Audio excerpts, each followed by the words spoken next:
Benar-benar nggak nyangka kenapa teganya lakukan hal ini. Ya, setelah sempat dibahas di rapat kabinet awal pekan, kini Menteri Perekonomian Airlangga Hartarto yang turun langsung memantau simulasi pemberian makan siang gratis di sekolah di Tangerang. Kita akan bahas bersama dengan Wawan Sobari, pengamat politik Universitas Brawijaya. Selamat malam, Mas Wawan. Selamat malam. Mas Wawan, kalau dibahas sudah rapat kabinet ya, sekarang ada simulasi dipantau langsung oleh Menko Perekonomian. Kalau ada yang mengatakan kok kesannya terburu-buru, Anda sependapat atau malah ini justru mengejar apa sebenarnya?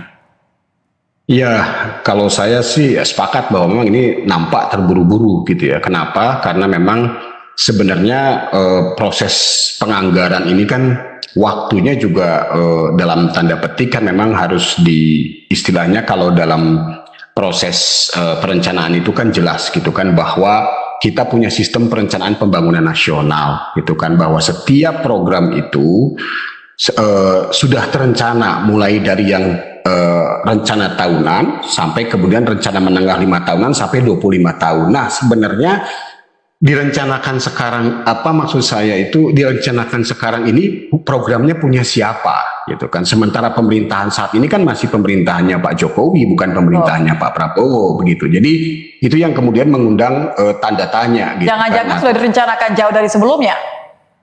Nah, itu yang saya tidak bisa menjangkau itu ya, tetapi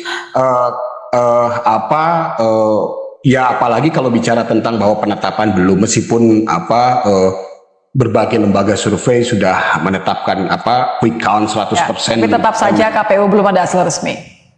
Betul, kan masih tahap perhitungan juga sampai sekarang, rekap maksudnya masih tahap rekap gitu kan sampai sekarang. Jadi terus kemudian kalau dalam tanda petik ini seolah-olah memberi akses yang begitu lebar, padahal kalau pernyataan dari beberapa tim yang dulu mengikuti atau menjadi bagian dari transisi dari pemerintahan Pak SBY kepada Pak Jokowi kan tidak semudah ini gitu kan, artinya ada istilahnya itu kebijakan yang harus dituntaskan dulu pada masa 5 tahun pemerintahan sebelumnya begitu, kok tiba-tiba seperti ini. Terus kemudian kalau ditanya tadi misalkan apakah kemudian hanya dengan simulasi satu sekolah di Tangerang itu cukup, bagi saya tidak gitu kan. Kenapa?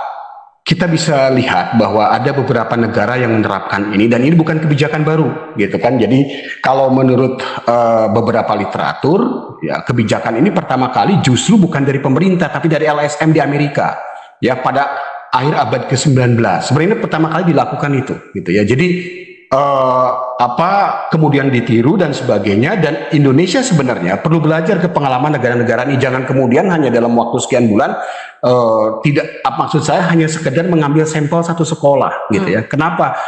Mohon maaf, Tangerang tentu bagian dekat dengan ibu kota, penyangga ibu kota gitu. Yang ini berbeda sekali dengan daerah-daerah di pelosok gitu yang tidak mudah misalkan mencari catering, terus kemudian juga nilai 15.000 itu apakah itu cukup untuk konteks daerah dengan tingkat kemahalan tinggi.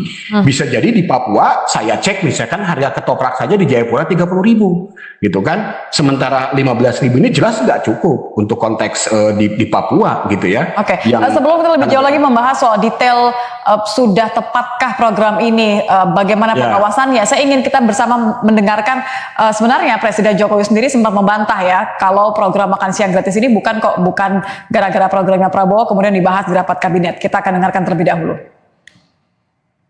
Tidak ada, hanya dalam sidang kabinet paripurna saya sampaikan bahwa program presiden terpilih harus sudah dimasukkan dalam rencana anggaran 2025 supaya presiden terpilih menjadi lebih cepat dan lebih mudah dalam nanti penganggaran, tidak kembali lagi mengajukan anggaran kepada DPR. Jadi inilah yang teman-teman disampaikan di dalam rapat paripurna kemarin. Ini menarik ya, Mas Wawan ya, supaya soft landing kayaknya. Jadi transisinya dari sekarang.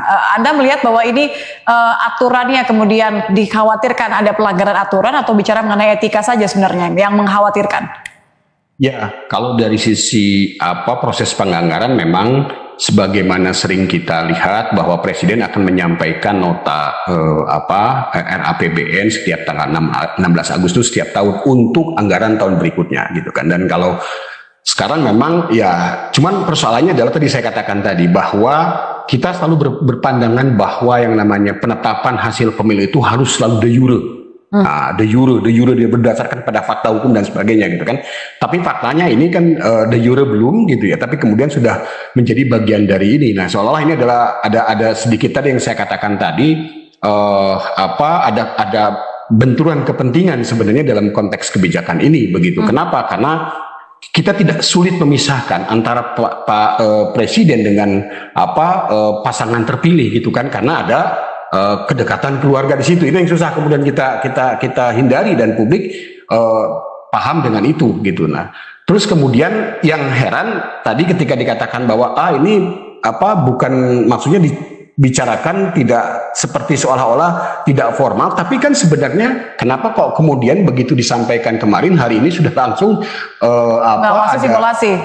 ada simulasi kan, ini artinya nggak mungkin kalau nggak terencana begitu. Jadi meskipun simulasi hanya di satu tempat gitu, yang saya katakan tadi ini kurang cukup kalau bicara simulasi hanya di satu tempat begitu.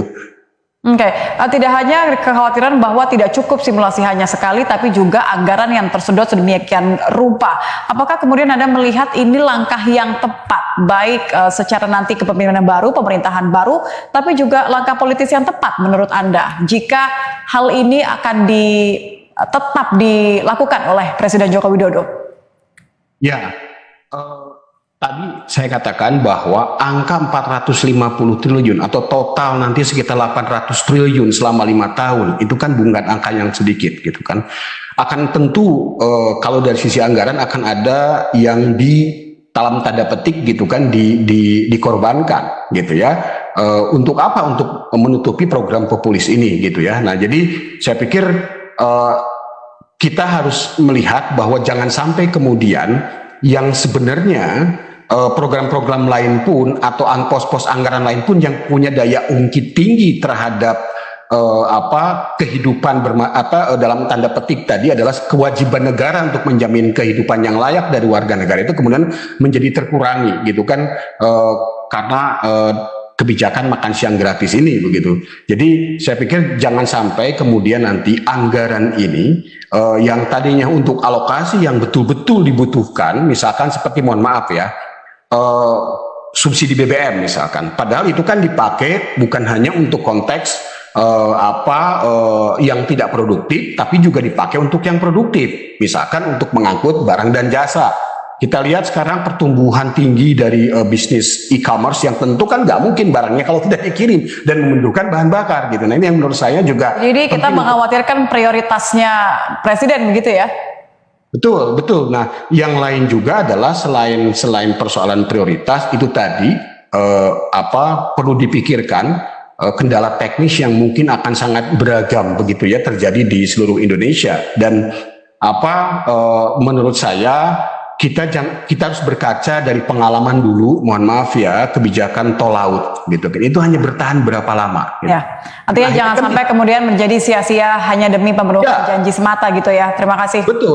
Betul, dan tol laut pun kan juga relatif tidak berhasil gitu kan menurut saya gitu kan, karena juga ada kendala ternyata gitu kan ketika implementasinya. Jadi dalam ilmu kebijakan, dalam politik dan kebijakan publik itu harus clear bahwa yang namanya kebijakan itu harus ditujukan atau diawali dengan diagnosa masalah publik yang benar. Ya, jangan sampai diagnosa masalah publik yang benar karena ini demi publik. Yang benar. Jadi betul-betul. Ya, sama-sama. Jokowi akan kena batunya.